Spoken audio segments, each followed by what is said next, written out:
Rising falling Telangana స్థానిక ఎన్నికల సమరంలో 6 గ్యారెంటీలు మరోసారి హాట్ టాపిక్ గా మారబోతున్నాయి. లోకల్ ఫైట్ కి సన్నద్ధమవుతున్న కాంగ్రెస్ తెలంగాణ రైజింగ్ నినాదం 6 గ్యారెంటీల ఎజెండాతో దూకుడు పెంచుతోంది. అయితే అది రైజింగ్ కాదు, డౌన్ ఫాలింగ్ అంటూ బీజేపీ కౌంటర్ అటాక్ చేస్తుండడం హీట్ పెంచుతోంది. 6 గ్యారెంటీల మోసాలని ప్రజల్లో ఎండగడతామని బండి సంజయ్ ప్రకటించడం మరింత కాకరేపుతోంది. తెలంగాణలో కాంగ్రెస్ అధికారంలోకి వచ్చి 2 ఏళ్లు పూర్తవుతున్న నేపథ్యంలో రేవంత్ సర్కార్ మరోసారి ప్రజాపాలన ఉత్సవాలు నిర్వహించబోతోంది.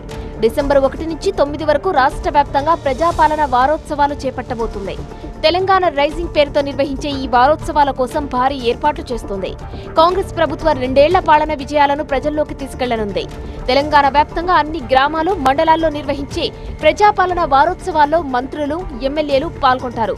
ఈ సందర్భంగా మహిళలు ఫ్రీ బస్సు పథకం, రైతు భరోసా, ఇందిరమ్మ ఇళ్లు, 500 రూపాయలకే గ్యాస్ లాంటి కాంగ్రెస్ అమలు చేస్తున్న 6 గ్యారెంటీ స్కీమ్లను కాంగ్రెస్ నేతలు ప్రజలకు వివరించనున్నారు. ప్రజాపాలన వారోత్సవాల్లో భాగంగా 6 గ్యారెంటీలను ప్రజల్లో విస్తృతంగా ప్రచారం చేయాలని భావిస్తున్నారు. అలాగే పథకాలు అందని వారి దగ్గర నుంచి మరోసారి దరఖాస్తులు స్వీకరిస్తారు. ఇక ప్రజాపాలన వారోత్సవాల్లో డిసెంబర్ 8, 9న తెలంగాణ రైజింగ్ గ్లోబల్ సమ్మిట్ 2025ను రేవంత్ సర్కార్ ప్రతిష్టాత్మకంగా నిర్వహించబోతుంది. 2 ఏళ్ల ప్రజాప్రభుత్వ వేడుకలను వైభవంగా నిర్వహించాలని సీఎం రేవంత్ రెడ్డి ఇప్పటికే వివిధ శాఖల అధికారులకు కీలక ఆదేశాలు ఇచ్చారు. డిసెంబర్ 9న తెలంగాణ రైజింగ్ 2047 పాలసీ డాక్యుమెంట్ను సీఎం రేవంత్ రెడ్డి ఆవిష్కరించబోతున్నారు. అయితే ప్రజాపాలన వారోత్సవాల తర్వాత కాంగ్రెస్ ప్రభుత్వం స్థానిక ఎన్నికలకు వెళ్లబోతుండడం ఆసక్తి రేపుతోంది. స్థానిక ఎన్నికల నిర్వహణపై మొన్నటి కేబినెట్లో మంత్రులు కీలక ప్రకటన కూడా చేశారు. ఒకవైపు కాంగ్రెస్ ప్రభుత్వం 6 గ్యారెంటీలే అజెండాగా స్థానిక ఎన్నికలకు సిద్ధమవుతుంటే, అదే 6 గ్యారెంటీలపై బీజేపీ రివర్స్ అటాక్ కు రెడీ అవుతోంది.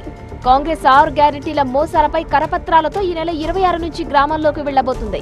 కరపత్రాలతో ఇంటింటా ప్రచారం చేయబోతుంది. కరీంనగర్ పార్లమెంటు పరిధిలోని పోలింగ్ బూత్ అధ్యక్షుల సమావేశంలో పాల్గొన్న కేంద్ర మంత్రి బండి సంజయ్ బీజేపీ స్థానిక ఎన్నికల కార్యాచరణను ప్రకటించారు. ఈ సందర్భంగా కాంగ్రెస్ ప్రజాపాలన వారోత్సవాలపై బండి సంజయ్ సెటైర్లు వేశారు.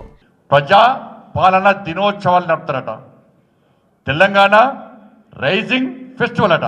ఇలా తెలంగాణ రైజింగ్ ఫెస్టివల్ అంటే ఏ ముఖం పట్టుకొని చేస్తారో నాకైతే ఇప్పటికీ అర్థం కాలే. నేను అంటున్నా, ఆ క్యాబినెట్ మంత్రులకు, కాంగ్రెస్ పార్టీకి, రాష్ట్ర ముఖ్యమంత్రి గారు సలహా ఇస్తున్నా, మీరు తెలంగాణ రైజింగ్ డే పక్క పెట్టండి, తెలంగాణ డౌన్ ఫాల్ ఫెస్టివల్ చేసుకోండి, అది బాగుంటుంది మీకు. తెలంగాణ ప్రజాపాలన దినోత్సవం ఏం చేసిరని ఇలా ప్రజలందరూ తిరుగుబాటు చేస్తున్నారు మీ మీద. మొత్తంగా తెలంగాణలో ప్రధాన పార్టీలు స్థానిక ఎన్నికల సమరానికి సై అంటున్నాయి. కాంగ్రెస్ తెలంగాణ రైజింగ్ అంటుంటే రైజింగ్ కాదు, డౌన్ ఫాలింగ్ అంటూ బీజేపీ అటాక్ చేస్తుండడం రాజకీయంగా హీట్ పెంచుతోంది. ఇక బండి సంజయ్ కామెంట్స్ పై కాంగ్రెస్ ఎలా రియాక్ట్ అవుతుందో చూడాలి.